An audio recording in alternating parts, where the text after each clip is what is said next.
Do it.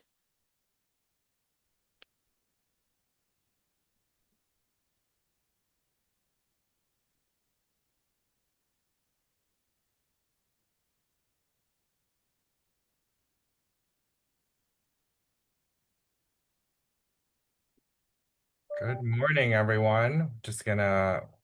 I see more people filtering in, so we'll give it a few moments before we jump in.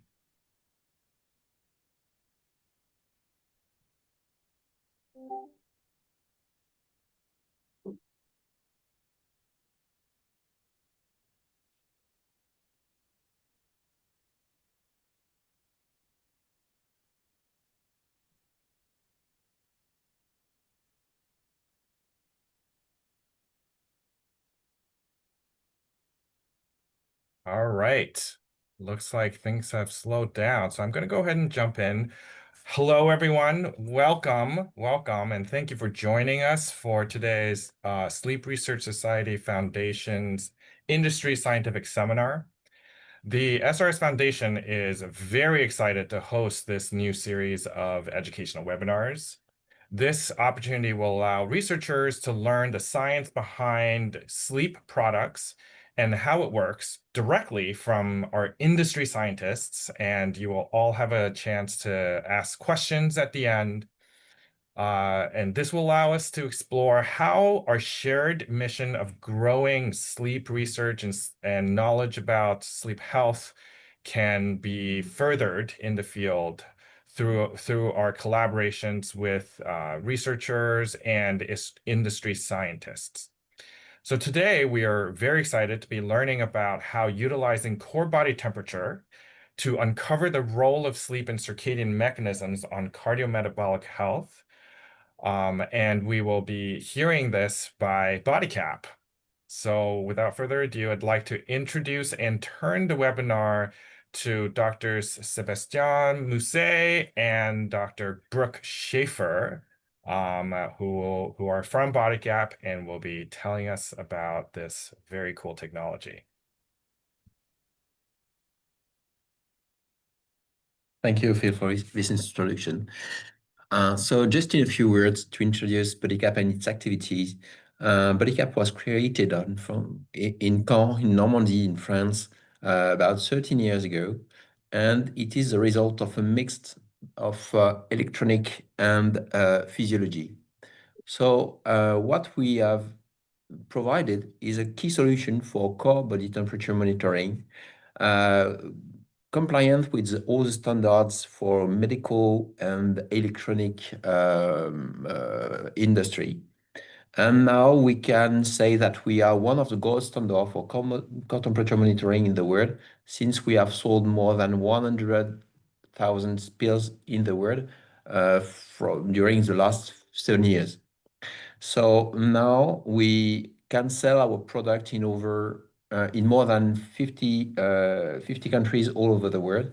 So we can have an access to many of our customers now all around the world.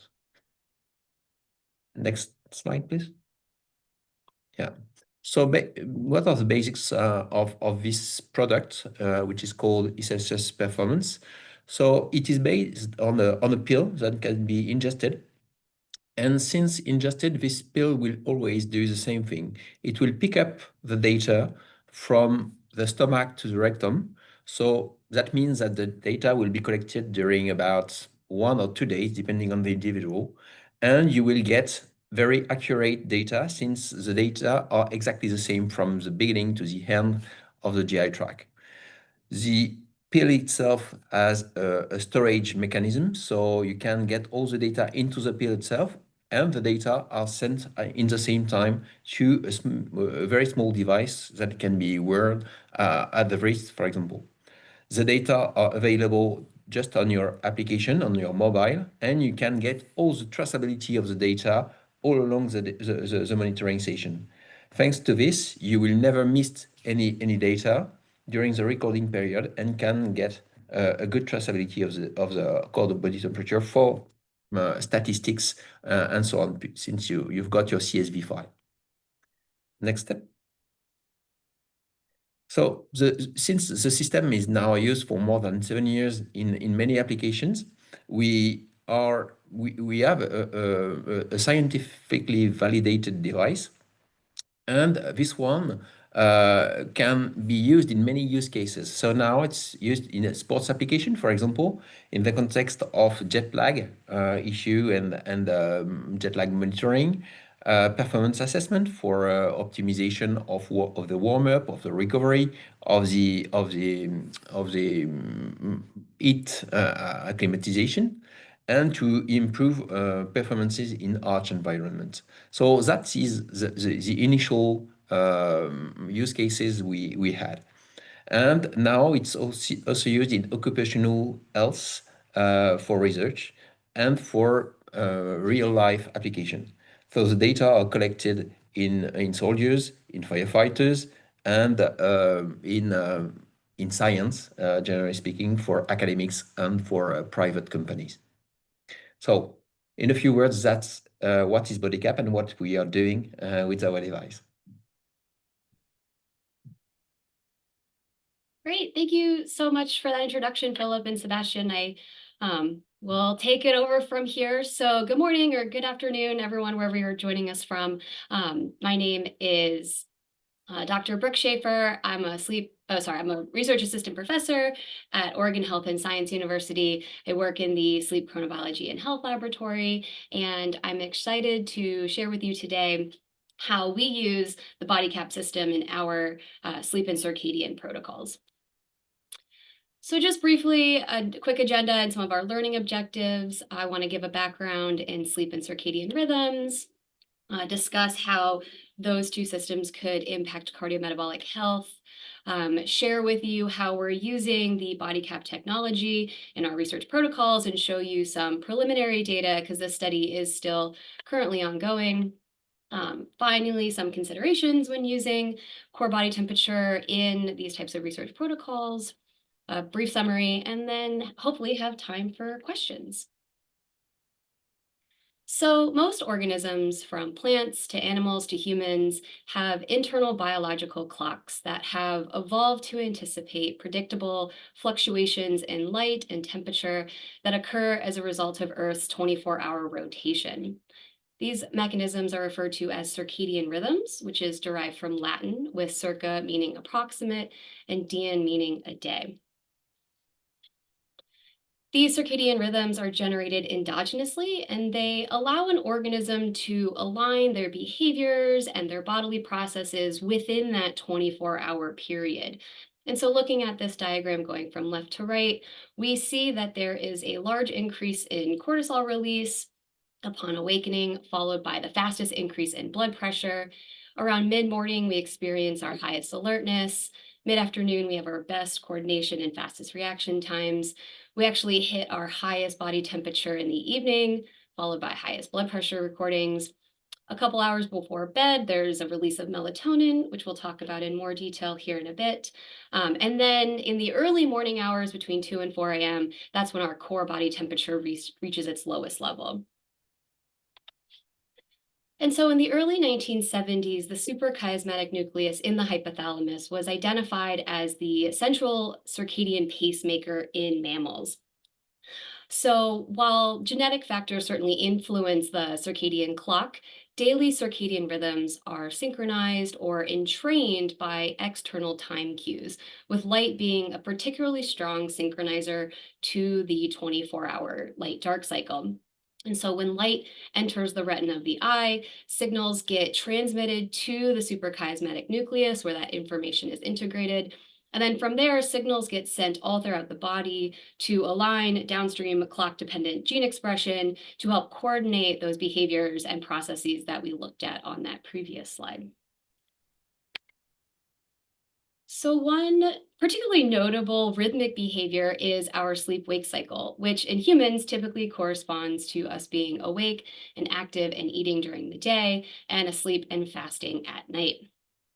The sleep-wake cycle is composed of primarily two distinct yet opposing systems, which helps coordinate the timing and the quality of our sleep and waking states.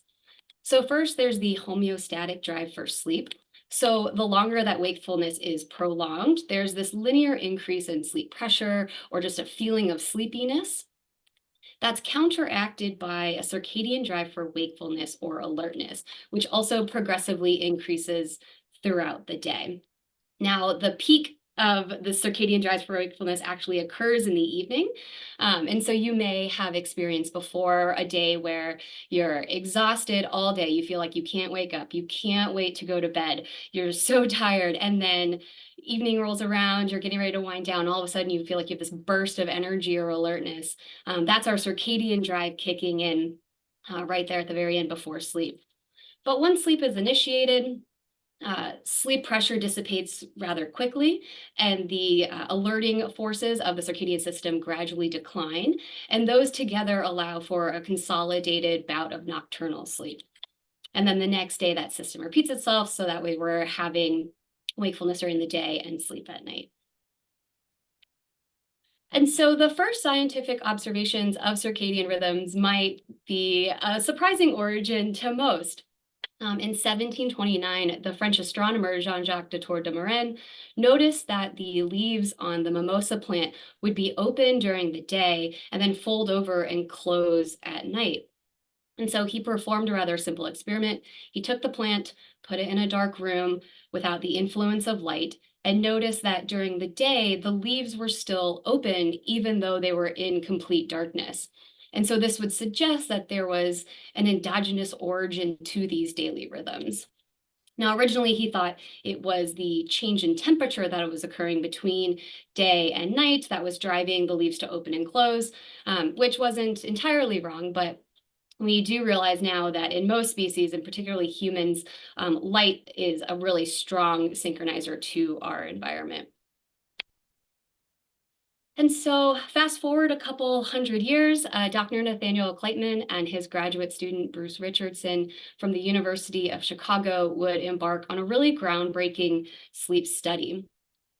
Together, they would go live deep within the Mammoth Cave system in Kentucky for about a month, where they attempted to adjust their routines to a 28-hour day. And so this was 19 hours of being awake with the lights on and 9 hours in bed with the lights off.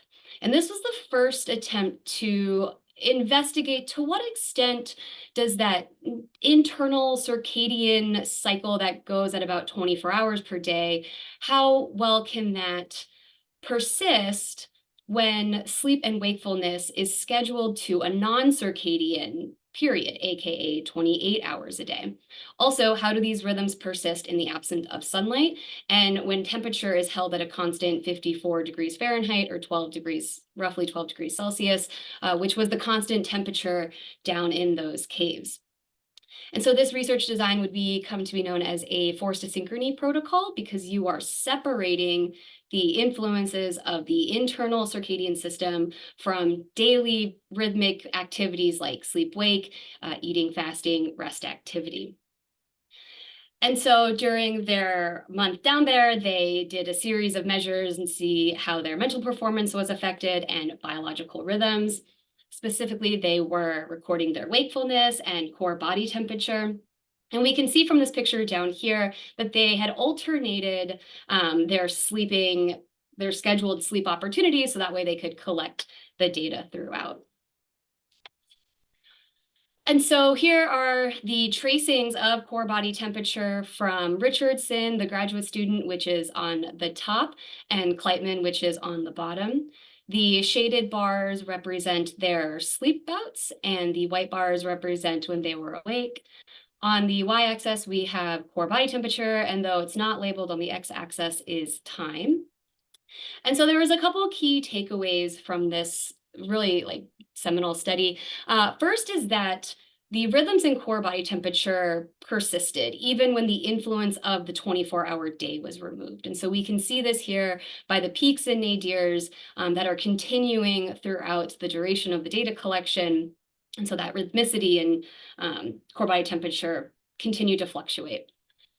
The second takeaway was that Richardson, who was about 25 at the time, appeared to adjust more smoothly to the 28-hour day compared to Kleitman, who was 43 at the time. We can see here that in Kleitman's tracing, his circadian system tended to stay around 24 hours despite being on this 28-hour period. He recorded 7 rhythms of sleep-wake compared to Richardson, who only had 6. And so this would suggest that younger individuals may be better equipped to adjust to rather drastic changes in their environments, and that age likely plays a role in the flexibility of our circadian system. And so what if you bring individuals into the lab and you remove time cues and you kind of let them pick their own sleep-wake time? And so this is from Dr. Chuck Seisler, who was a pioneer in the field of circadian research. This is data from his PhD dissertation. On the x-axis shown up top, we have time in hours, and so it goes from 0 to 48 hours. And then on the y, we have number of days. So he brought people into the lab to live in the lab for 50 days. And for those first 20 days, he had them on a set light-dark cycle. And so they were living on a 24-hour day with an 8-hour sleep opportunity, which we see here in these black bars. That's their sleep, and then 16 hours of wakefulness. And then on day 20, he let people pick their own light-dark cycle. So they could go to bed when they want, wake up when they want for the following 30-day period.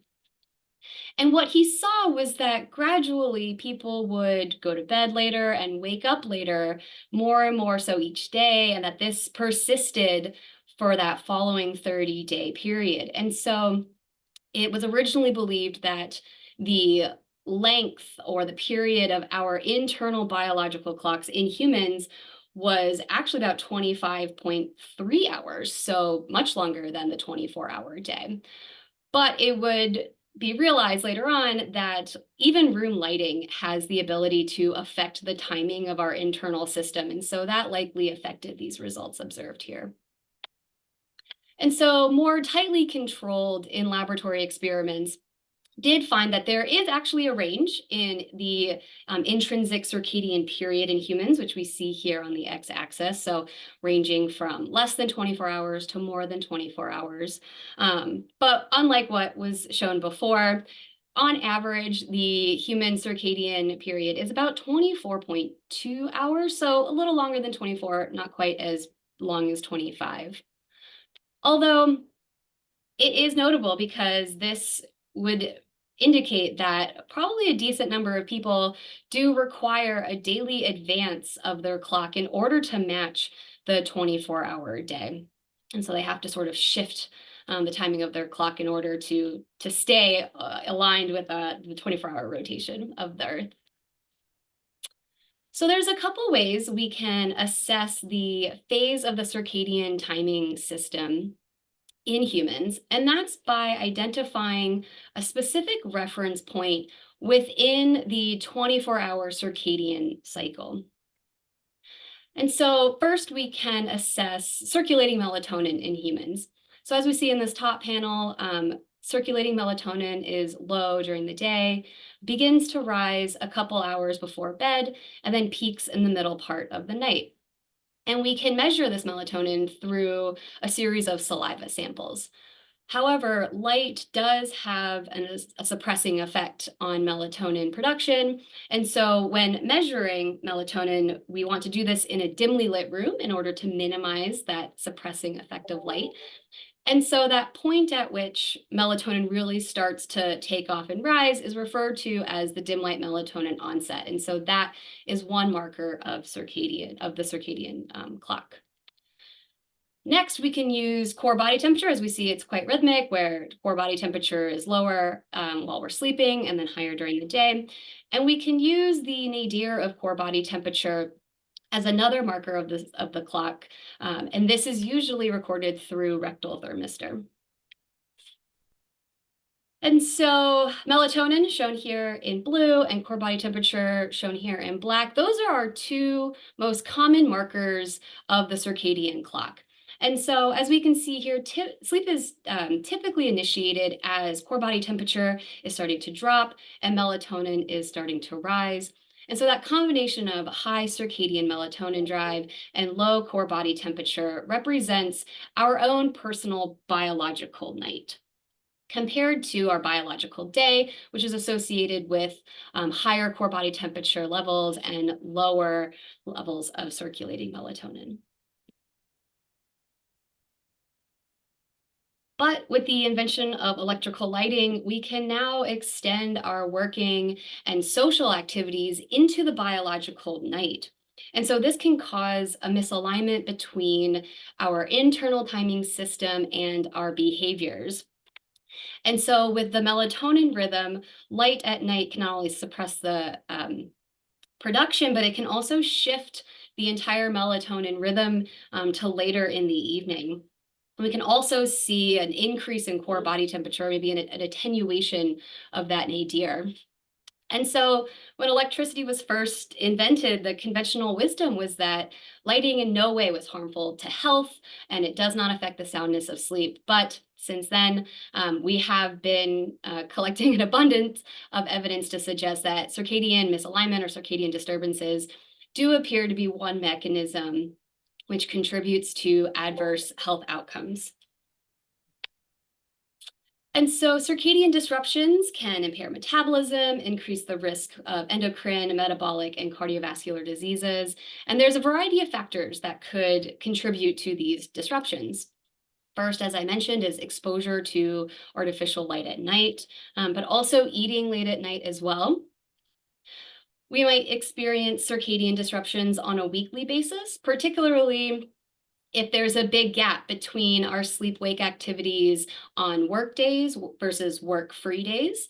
So let's say, for example, during the work week, you have to go to bed at 10 and you wake up at 6 a.m. But on the weekends, you stay up until midnight, wake up at 8 a.m. That 2-hour difference in your sleep-wake patterns between work days, work-free days can cause an effect similar to jet lag. And so this phenomenon is referred to as social jet lag because during our work days, our sleep-wake schedule is sort of driven or dictated by our social obligations. And then finally, shift work can cause disruptions to the circadian timing system, particularly night shift work, where individuals are active, eating, awake at the night during nighttime, and they're attempting to sleep and rest during the day.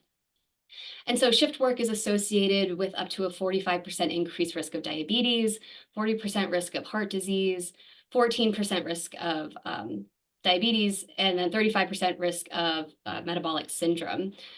And so while shift work is a rather extreme example of circadian misalignment, I just wanted to circle back to this figure that I showed earlier and just remind everybody that there is a range of the intrinsic circadian period from person to person. And so it's not unreasonable to suggest that potentially millions of people worldwide are either having to advance their clock or maybe even delay their clock to align with the 24-hour day. And so this may be causing some mild circadian disruptions, which might not be as great as, let's say shift work, but it may be reoccurring and also have some health implications. But we can't overlook the importance of sleep itself. It's estimated that we spend approximately a third of our lives sleeping, and we know that extended periods of prolonged sleep loss can be detrimental to health and even lead to death. And so there's an evolutionary benefit to us sleeping. So it's not surprising that the American Heart Association added sleep to its Life's Essential 8, which are key measures for improving and maintaining cardiovascular health.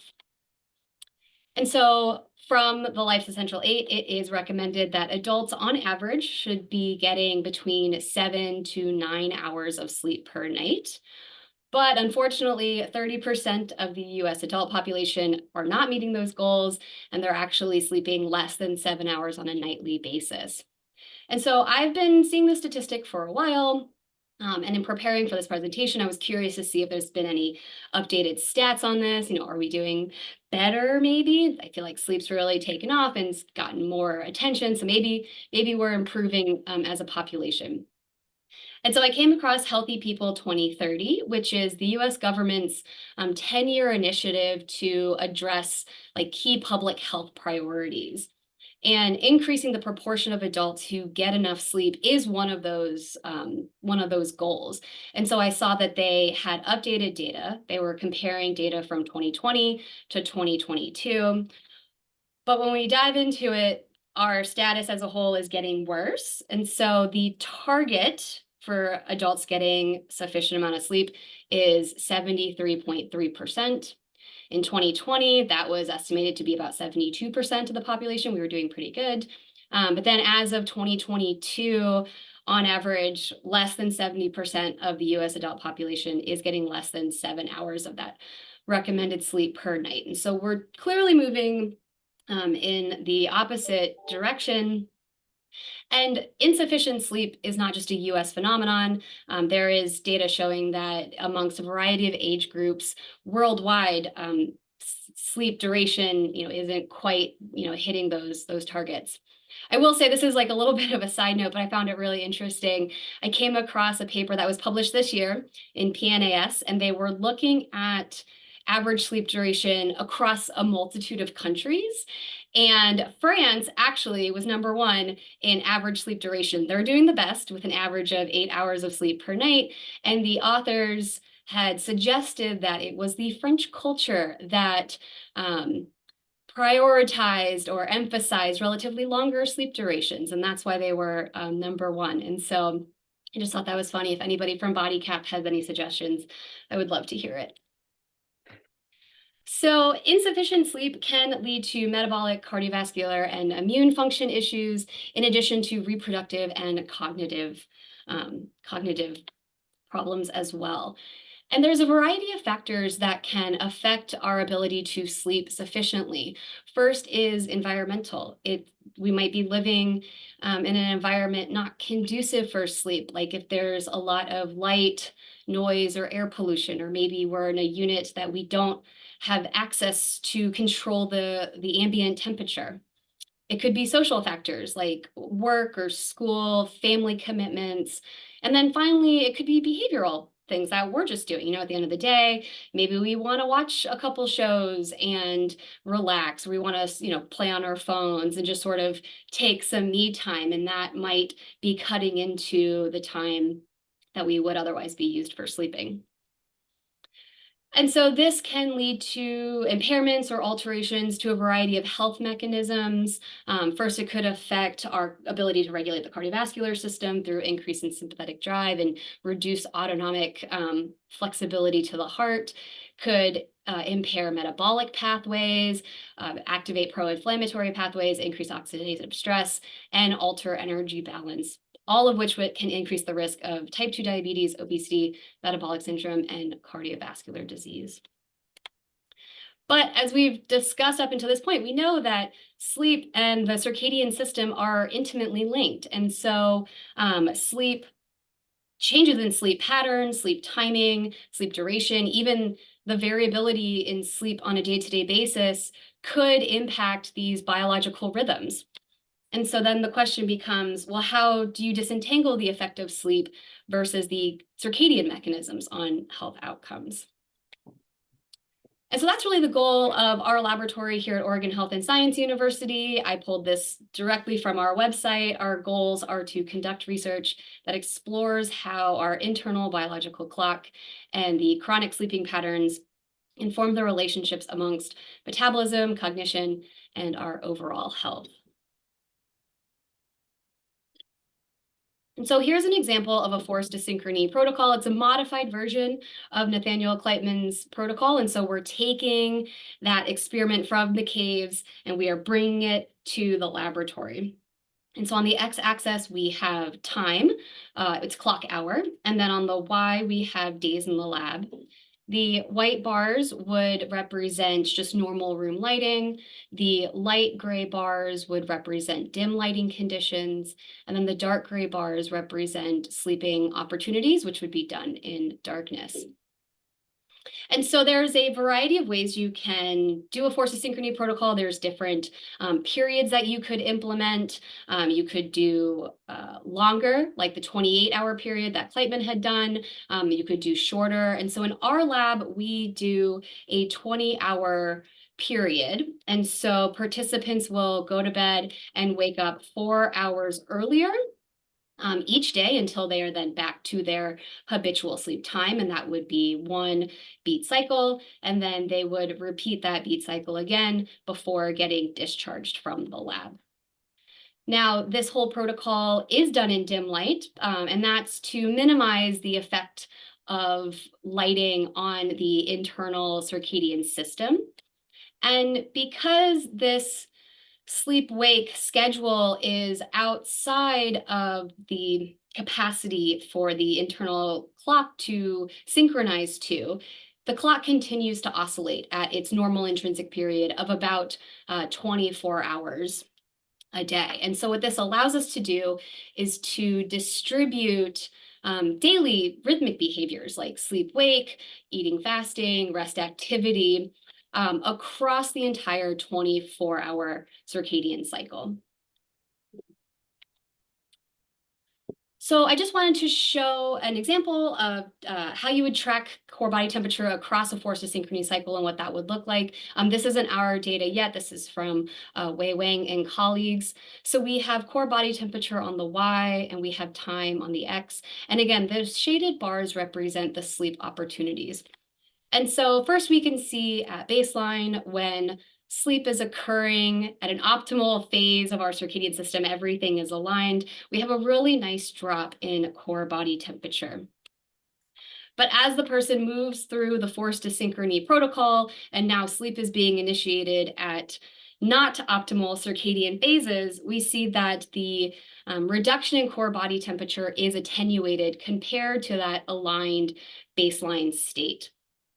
Now, it is still lower on average than core body temperature during wake. And so this would represent the sleep-induced reduction in core body temperature. So even if you are trying to sleep out of alignment or at inopportune times, you're still going to see a reduction in core body temperature. It's just not going to be quite as great.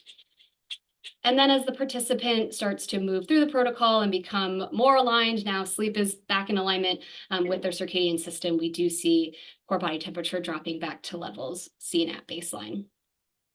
And so we can take this raw data and using cosigner techniques, methods, we can analyze this to get an estimate of the internal circadian period. And so for this example, this circadian period would be about 24.13 hours.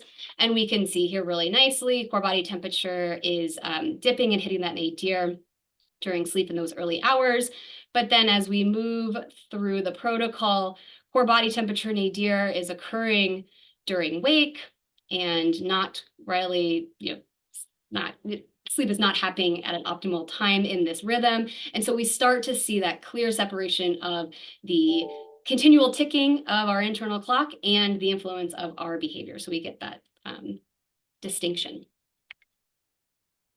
So as I had mentioned before, one key way to track core body temperature is with a rectal thermistor. So this is representative data from Joseph Hull and my mentor, Andrew Mackhill, collected at the Brigham and Women's Medical Hospital.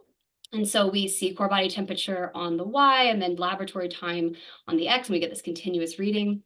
But I wanted to take a second to zoom into this area specifically and show that with the rectal thermistor, one of the things to be aware of is that it could slip, get out of place. You see these like sudden drops in temperature that then recover with the readjustment. And so that is one factor to consider when using this methodology for data collection.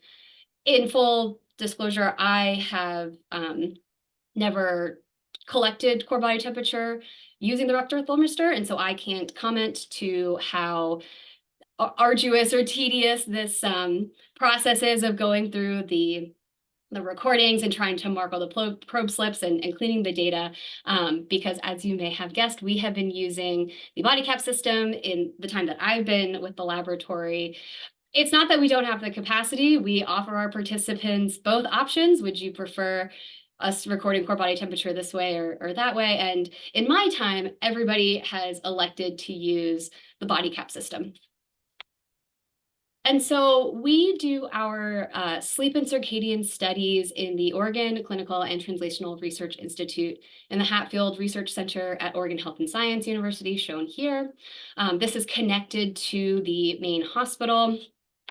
And for this study, we are interested in examining the effects of sleep restriction and circadian mechanisms on cardiometabolic health outcomes. And so this study is still ongoing. I'll walk you through our protocols, show you some of our preliminary core body temperature data. But besides that, we haven't really started digging into any of the primary aims just yet.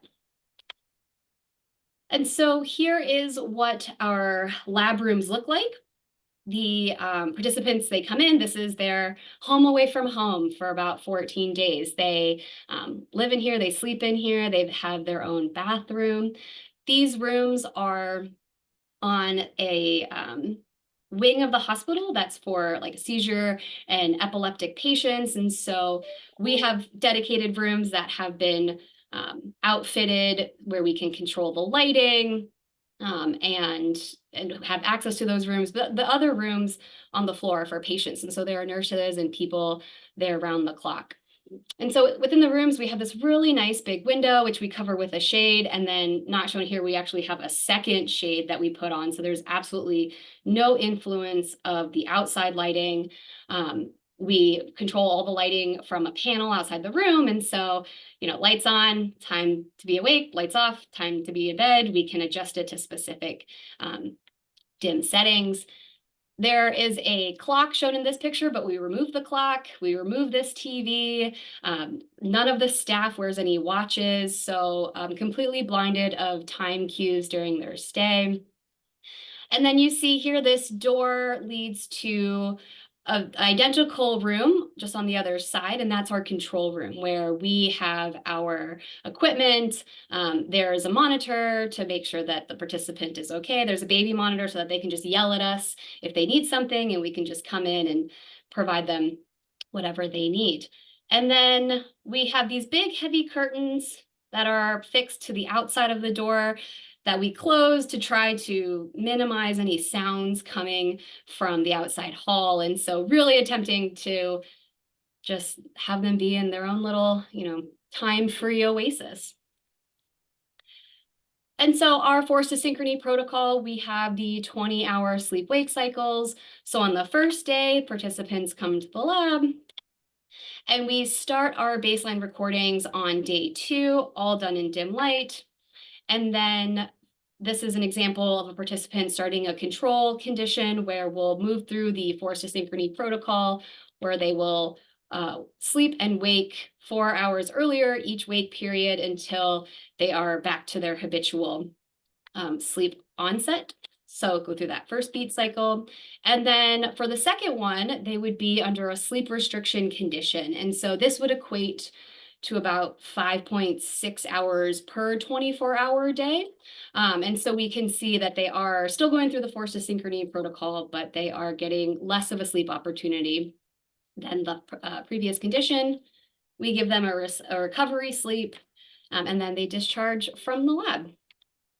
And so this is a randomized control design. And so participants may start with the control condition first, move into the sleep restriction condition second, or possibly start with sleep restriction first and then do control second. So that order may flip depending on the participant. And so on that baseline day, we give them one of the eCelcius capsules, which moves through the gastrointestinal tract. It records data continuously. And so here's a picture of our setup. We have the pill activator, which is very user-friendly. The instructions are just like very easy to follow. Once it's activated and ingested by the participant, you just swallow it like you would a pill or a vitamin. Then we get a continuous core body temperature reading, which is shown here. You can actually zoom into it and make the scale a little smaller so you could see more precise changes in core body temperature if you would like. It gives you mean core body temperature. And then I know this is a little hard to see, but it also gives you the max and min core body temperatures and the time at which those max and min levels were recorded. And then finally, right over here, super tiny to see, but this is the amount of time that's elapsed between when the device received data from the pill.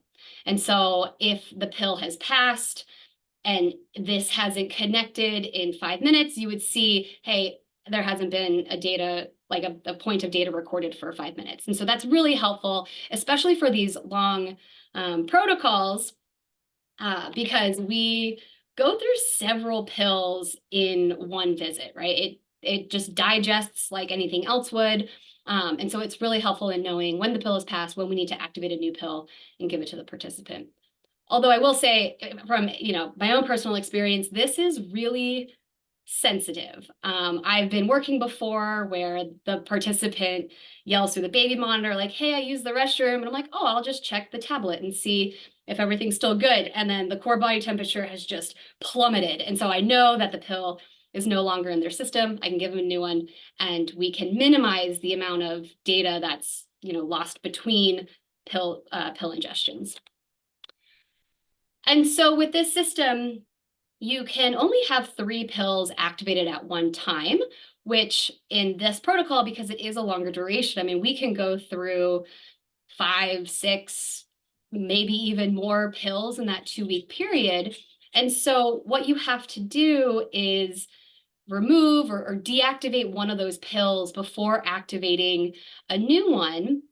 And, maybe this is just like the stressed out paranoid researcher in me, like the user manual clearly says that the data collected in each pill is archived and stored based on the participant ID. You're not going to lose any data, but I don't want to be the one that that messed up and now we don't have any core body temperature from this 2-week period. And so when we first kind of upgraded and started using this system, I was like, just to be on the safe side, every time we deactivate a pill, send us the data, like just email it to us. We had like 10 emails in our inbox.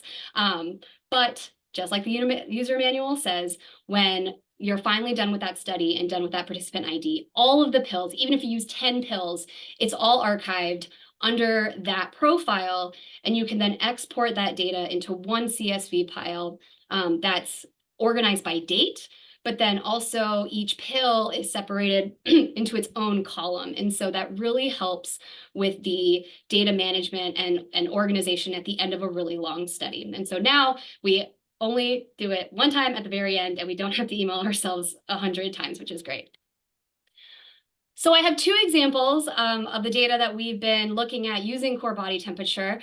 This is still not quite as like clean and beautiful. It's just preliminary, but this first one particularly, I think there were some interesting things that you can make out with the tracing that I really wanted to highlight. And so this is just a couple days worth of data. I know it looks a little bit messy, but we can see here, this is where the pill is activated and given to the participant. And this is their first night of sleep in the lab. This is their second night of sleep, so technically that baseline day. In this condition, they're still technically sleeping in alignment with their circadian system, but we can see here on the second day, there is a much larger drop in core body temperature compared to that baseline day. This is just my guess, but a lot of times we hear from participants that that first night in the lab is not their best sleep. They're attached to a couple extra bands because we're trying to see if they're, we're screening them for any sort of underlying sleep problem. So they've got a couple more things attached to them. They're in a new environment. They don't sleep very well. So I'm wondering if this is just a reflection of poor sleep. And then by the second night, they're a little bit more relaxed and kind of a feel for what's going on. But here's where our forced asynchrony starts. In this participant, this equates to about 4 o'clock in the morning. Here we can see where the pill has passed. There's some noise here that I haven't quite identified. And then here, the person's actually awake, but we see that there's this circadian drop in core body temperature. So there's still a reduction in that core body temp. And then when they go to sleep, there is a small sleep-induced drop in core body temperature, but it's still a little bit higher because now they're sleeping at in like less optimal phases with their circadian system. And so here's our second example of core body temperature data. This is across the entire 2-week period. And this is a lot to take in, but I do want to highlight a couple things that I find interesting when looking at these tracings. First, this participant was randomized to do the sleep restriction and the forced asynchrony condition first, compared to the traditional forced asynchrony condition second. And so what we can see is throughout that whole first 7 days, even the peaks and nadirs of core body temperature appears to be overall higher than compared to the forced asynchrony condition. And so I just thought that was, kind of interesting. Haven't really dug into multiple participants to see if this is sort of a trend, but it just really stuck out on first glance. And then we can make out a couple of the sleep conditions here where we have this drop in core body temperature. They're still a bit in alignment. This is where our forced asynchrony protocol starts. So for this person, this is around 3 o'clock in the morning when we wake them up and they start their activities, move through the rest of the protocol. As they're starting the next condition, we have like one sleep where they are, sleeping at kind of their normal bedtime. And so we do see these nice drops in core body temperature, and they move on through. This is where their forced asynchrony starts. And then finally, not quite back in alignment with their normal sleep schedule, but moving in that direction. And we see this, drop in core body temperature. So just finally, some considerations to account for when measuring core body temperature. As we've discussed, the sleep-wake state is really important to consider. Core body temperature is lower when we're sleeping and higher when we're awake.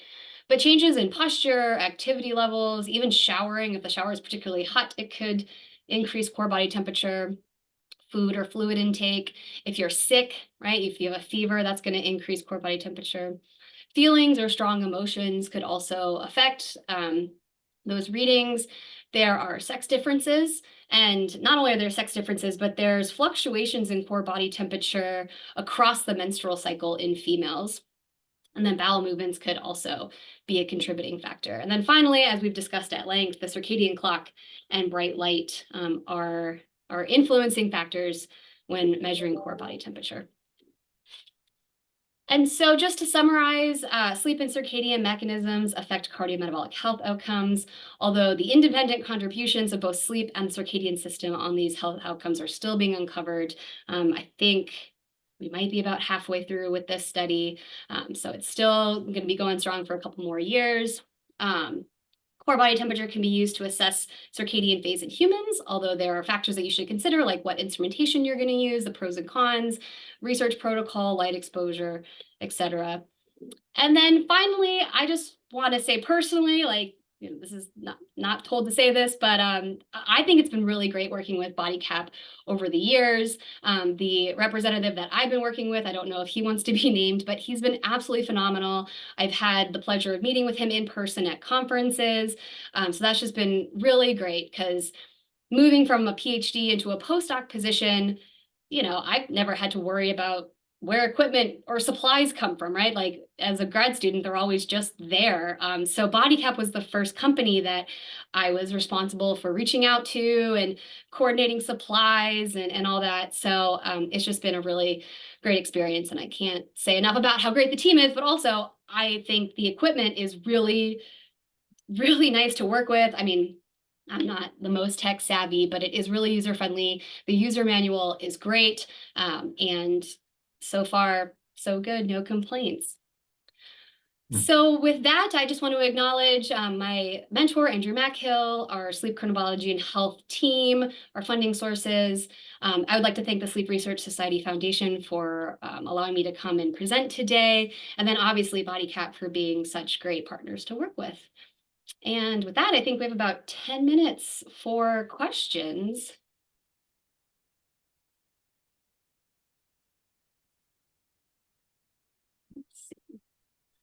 You know, I'm supposed to be able to see a question box. I'm trying to look for. Oh, here we go. Q&A.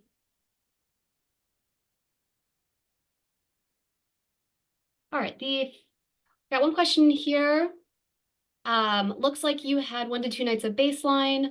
Would you recommend 48 hours of baseline or closer to 36? Also, what are your thoughts on new re-cosigner analysis to measure CBT outside of forced synchrony studies, accounting for sleep activity and influences? Great question. I'll take the first question first in terms of how much baseline you would recommend. I think that's really kind of up to your protocol and how much, I guess, time that you have, because we are keeping people in for 14 days. We don't, you know, you're kind of mindful where you don't want to have really long extended periods of baseline and then extending the overall protocol time commitment, participant, you know, burden and such. So, you know, we have the one, you know, 1 or 2 nights. They have the 2 nights to get used to the lab condition. So I would just say, I think it depends. If you have the ability to do 48 hours, you know, 2 days, 2 full baseline days, I think that would be fine. Yeah.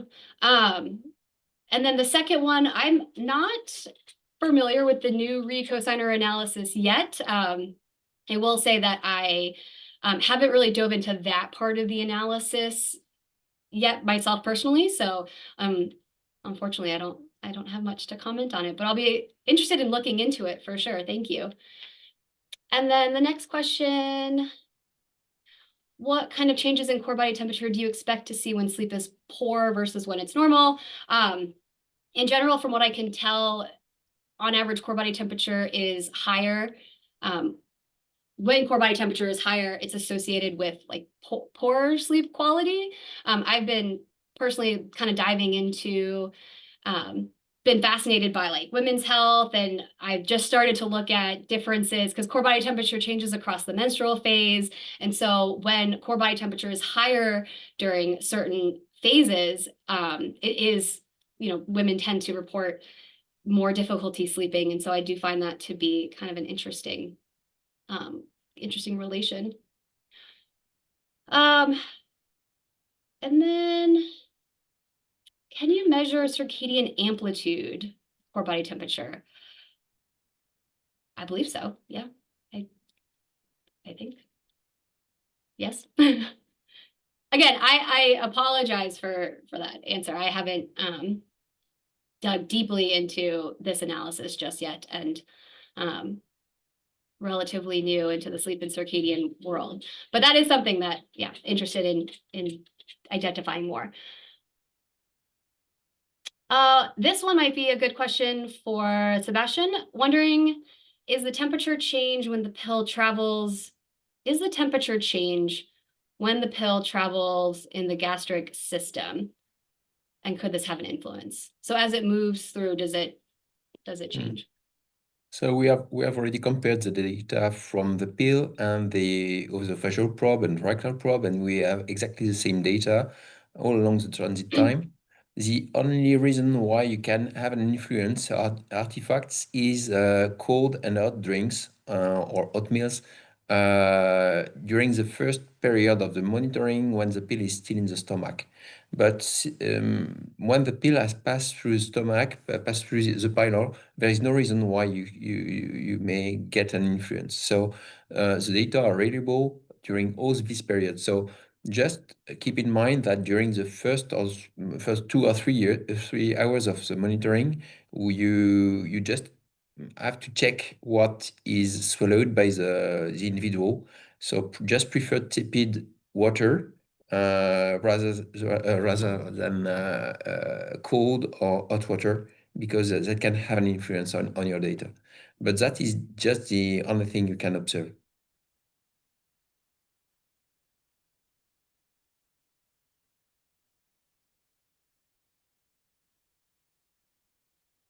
Okay, I have a question here. How do you account for eating variations in your research, given the relationship between eating and sleeping?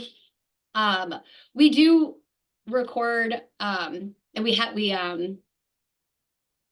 do work with a bionutrition team, and so we have their meals planned out, and so we know what they're getting. We know the exact breakdown and the time, and so it's just collected. And I think when we go to look at all the data at the very end, we'll factor that in. But we do keep track of everything that they're consuming while they're in the lab.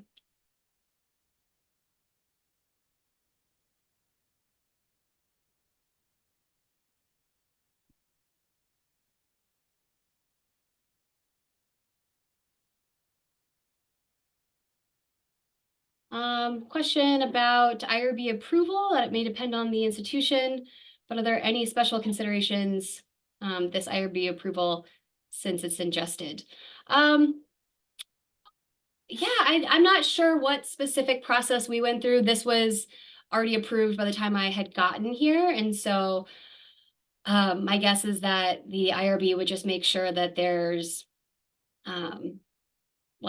that the data is secure since it's getting transmitted to a tablet, and make sure that there isn't any risks associated with it, which as far as I can tell, and even in the user manual, there's minimal risks involved. So that might be more of an institutional based process. So maybe just a quick remark related to this. We have two versions of the device. So one of them is just an electronic version. So this one may sometime be refused by the IRB. And we have also another one, which is a medical version. So the medical version is quite the same, but we have the FDA approval for this one. So sometimes that may be a way for to convince the IRB of the accuracy and safety related to the device. So we can propose both, and sometimes the medical version may be more acceptable, I would say, for with the IRB. But it's exactly the same way of working.